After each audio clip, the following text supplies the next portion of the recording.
大家好，我是健康。我鼻子下面长了一个痘，就感觉有点八嘎。当然这个不重要，开个玩笑。我二阳好了，感谢大家的关心。因为最近每天都有人发私信问我健康，你身体好了没有？你怎么还不拍视频？其实我不拍视频的原因是，也不是我不拍啊，是我实在不知道拍什么。因为最近一直在下雨嘛，下雨的话也就只能待在家里边。当然今天仍然在下雨啊，但是我想跟大家聊一个话题，叫人生选择。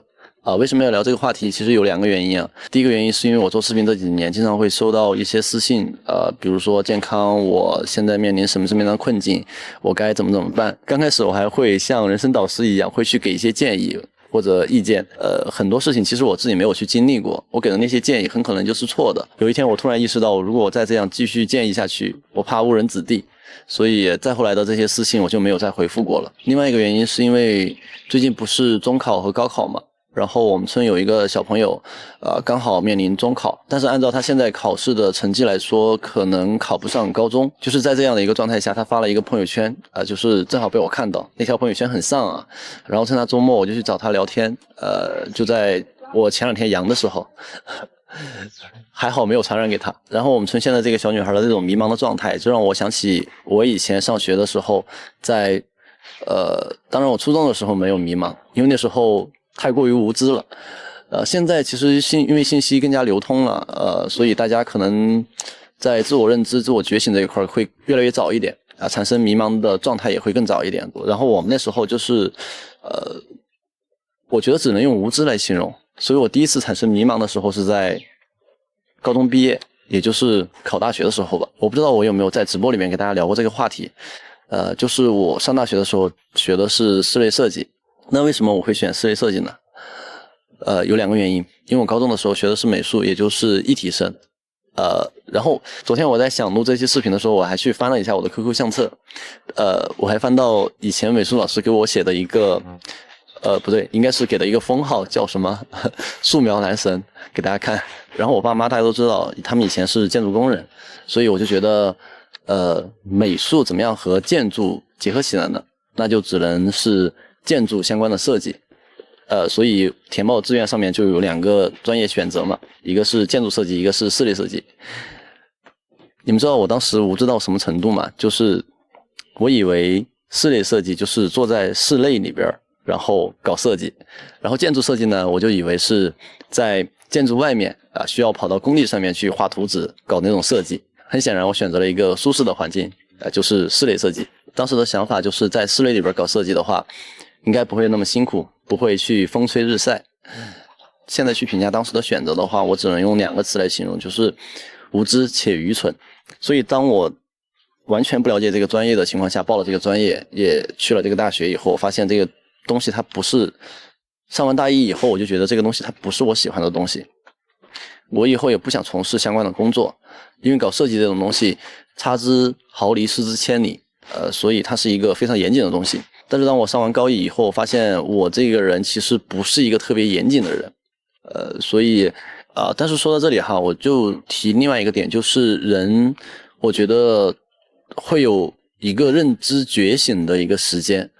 简单来讲就是会对自己有一个清醒的认识，自己是一个什么样的人，想要成为一个什么样的人。当然认知觉醒这个事情是会随着时间的推移会有变化的，也不是说一旦形成之后就没办法改变。为什么我会提到认知觉醒呢？就是我上大学的时候是10月国庆节以后才去报道的，而且同学大多都已经熟了，但是我和他们就可能显得有点奇怪，有点另类。所以当我去学校报到的时候，就只能分到一个混寝，那每个专业都有人。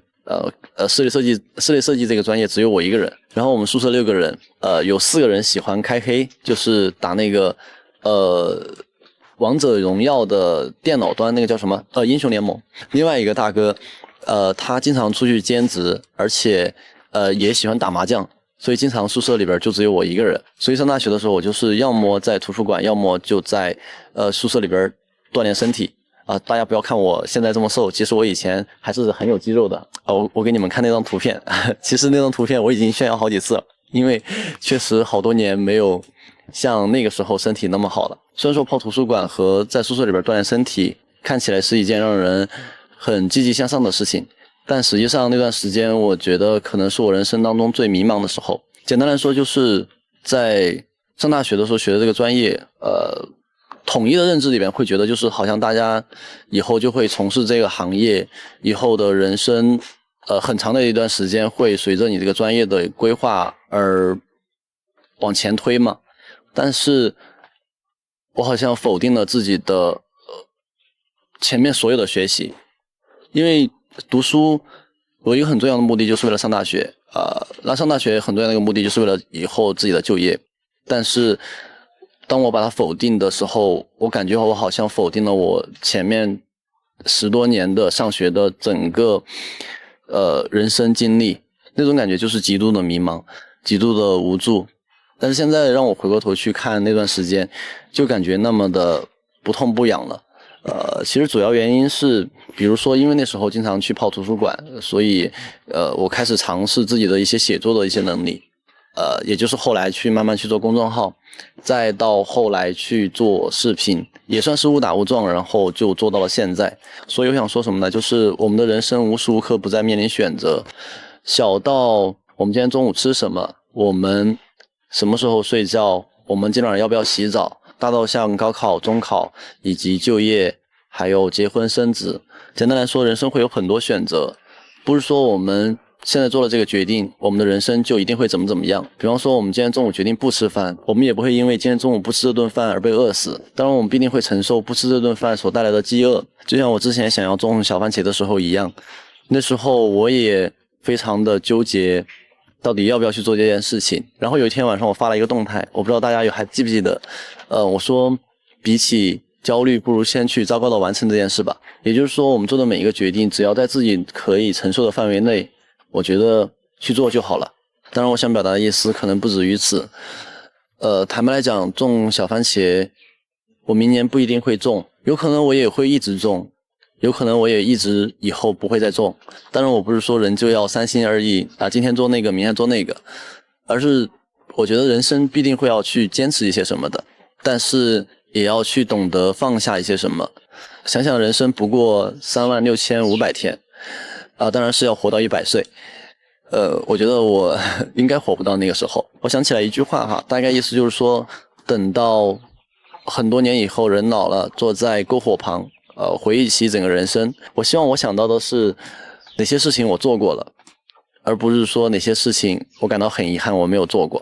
其实我也不知道我说的对不对，因为我现在所表达的所有的观点都是基于我在28岁这样的一个年龄，这样的一个认知去跟大家聊。有可能到我38岁的时候我又不认同我现在的看法了，但是不管怎么样，现在我用相机把它记录下来，给我38岁的时候看吧。好，这期视频就到这里吧，我们下期再见。